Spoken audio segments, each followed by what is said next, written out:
Imagine living in a world of magic and being able to fight with a weapon created by your own soul. But you feel like you're the one who doesn't fit in because you don't possess the same magic powers as everyone else. However, you are still the best swordsman that anyone's ever seen. The story begins with our main protagonist, Ikki Kurogane, who is a student at a school for people who are born with magic.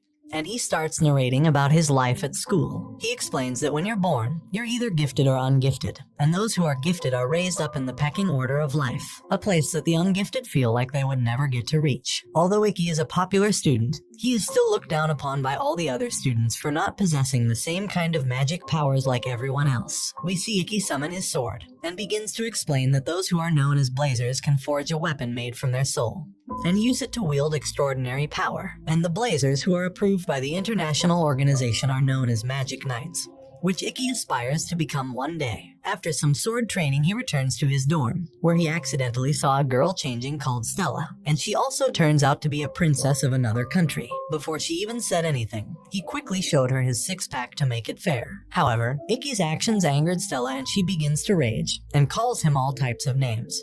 But he instantly apologizes and said he couldn't look away as she was too beautiful. After he confesses, she calms down and immediately regains her composure. After, the school's director came in and told Stella there's not another F-rated student in the school for Ikki to partner up with, as he's so weak, so instead she has to be roommates with Ikki. Ikki is shocked that a princess is going to be his new roommate, and asks the headmistress how it's even possible for the lowest ranked student to be partnered with a top ranked student. This then makes Stella even more mad, and protested to the head teacher for a different roommate, as she wants to be the main owner of the room. So the headmistress then proposed they have a duel, and the winner will become the owner of the room, and the loser will also have to obey the victor's words for the rest of their life. The other students hear about the duel match as the news starts to spread throughout the whole school, so everyone heads over to the training arena to witness the lowest ranked student go against the highest rank.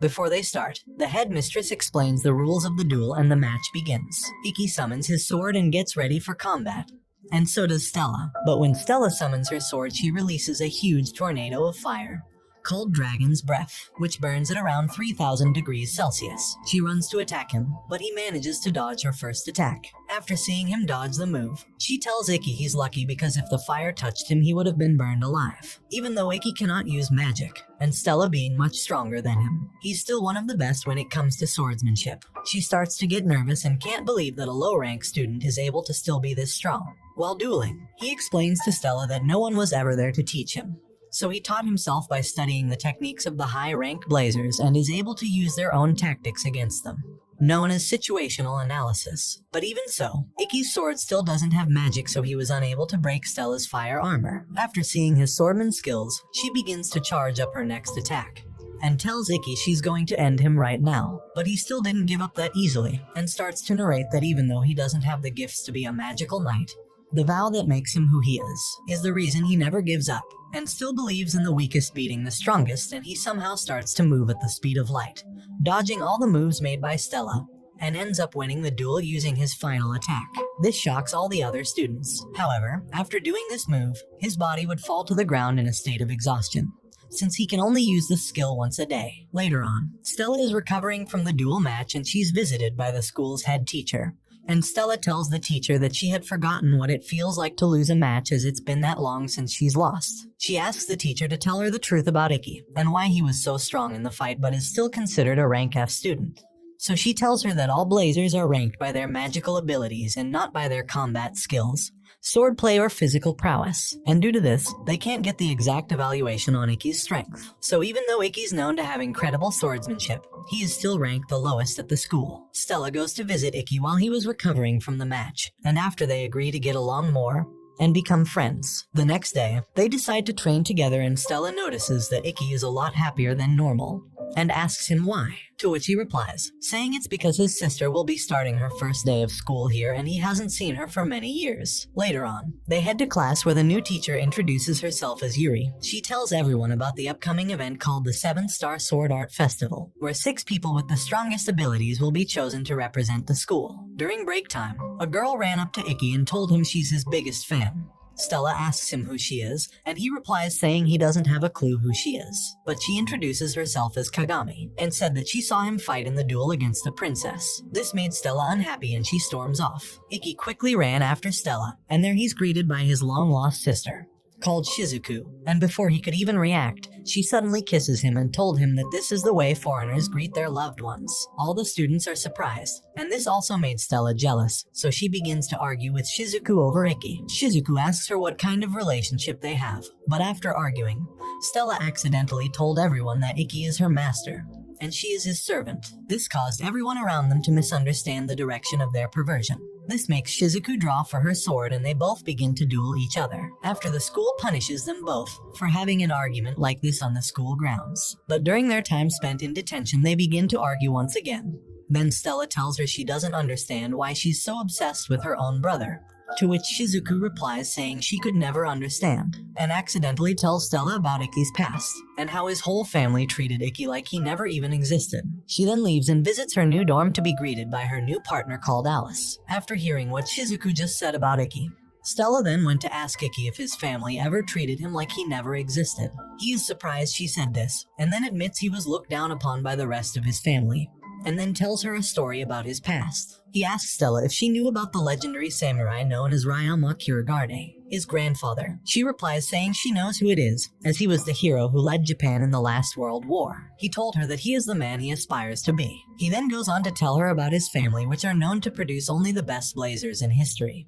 But when he was born, they found out that Ikki wasn't able to use magic, unlike the rest of the family members who are extremely gifted. Due to this, he was abandoned by his entire family and treated like he was invisible. So one day he decided to run away from home and started walking until he got caught in a snowstorm in the mountains. He was completely hopeless and lost and thought he was going to die.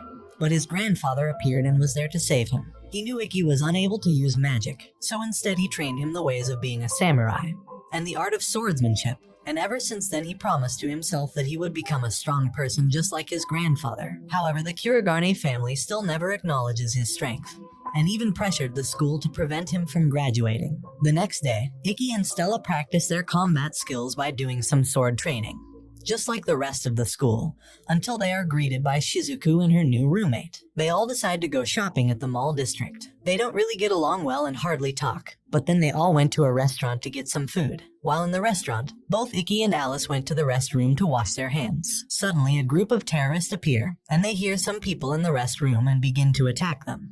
But Alice uses her shadow magic power and is able to create portals in order to save themselves. They use his shadow magic to teleport to the security office and take a look at the hidden cameras, and they saw that Shizuku and Stella were captured by them and try to get help from the woman at the front desk. She tells them that the police are on the way and that she can see that the masked men have the people surrounded. Afterwards, a boy tried to attack one of the men, so he kicked him and starts to shoot, but Stella saves the boy by unleashing her flame armor skill, so the bullets couldn't get through. Then the leader of the gang walks in and introduces himself as Bishu. He taunts Stella, then she retaliates and begins to attack him. But he uses something called the Judgment's Ring, which can suck the magic power from a blazer and release the magic it absorbed against them. He tells Stella that if she wants to help the hostages, she has to take her clothes off. She starts to do it, but Ikki sees this and can't stand what Bishu's making her do, and went to try and save her. But Alice stopped him from intervening by using a magic power called Shadow Bind.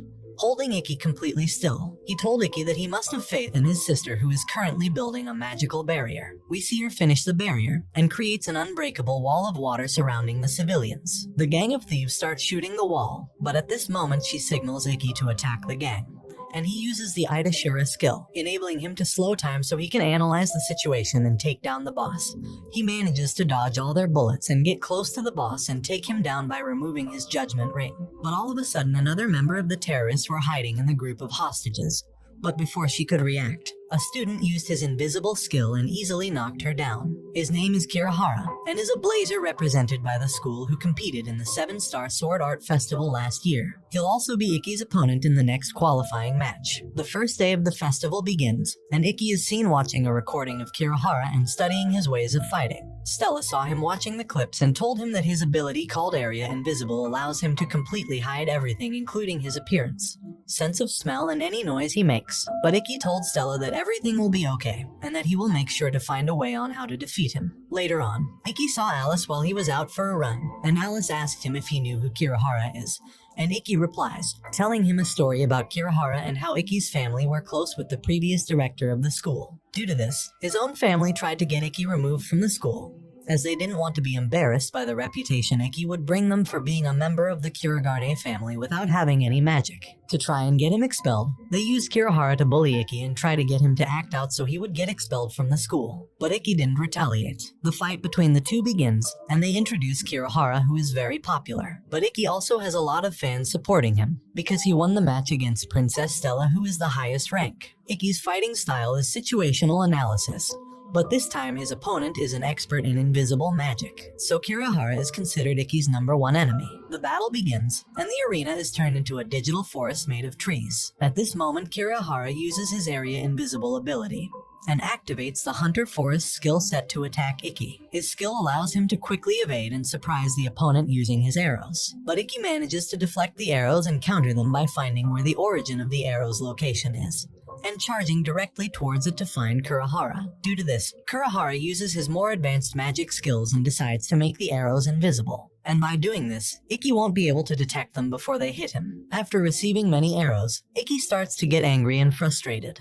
And at this moment, the announcer mocks him for being a rank F, and the other students start laughing and begin shouting that he will never win the 7-star tournament. But Stella remembers what Ikki said about promising to find a way to defeat him. But he takes too many arrows and falls down to the ground. Everyone laughs and cheers on Kurogane, and they call Ikki the worst one over and over again. Stella yells at the crowd and tells them that he is still as great as his opponent, and begs Ikki not to give up and show everyone his true abilities. After hearing her scream out to continue, he thanks her for the motivation and then proceeds to remember the speed and the sequence of Kurogane's shots, and calculates the timing it takes for them to reach him. And by doing this, he can now counter the invisible arrows. The announcer tells everyone he's using his skill called Blade Steel, where he can observe and adopt the techniques of any blazer's powers and use them against them. However, this time he used a greater version of this skill known as Perfect Vision. And after Ikki becomes the Hunter of the Forest, which is the skill used by Kurogane. When Kurogane saw him do this, he began to feel fear and begged Ikki to spare his life. Kurogane tries one last move before begging for his life, and pleads with Ikki to stop the fight and asks him to be friends, and at that moment Ikki stops at the last second, but the finishing move he built up created a massive explosion. However, he did manage to stop his blade right as it touched his face. If you guys would like me to do a part 2, please leave a comment below, and thanks for watching. Don't forget to like and subscribe if you enjoy, and turn on the notification bell so you never miss out on another video. Until next time guys, take care.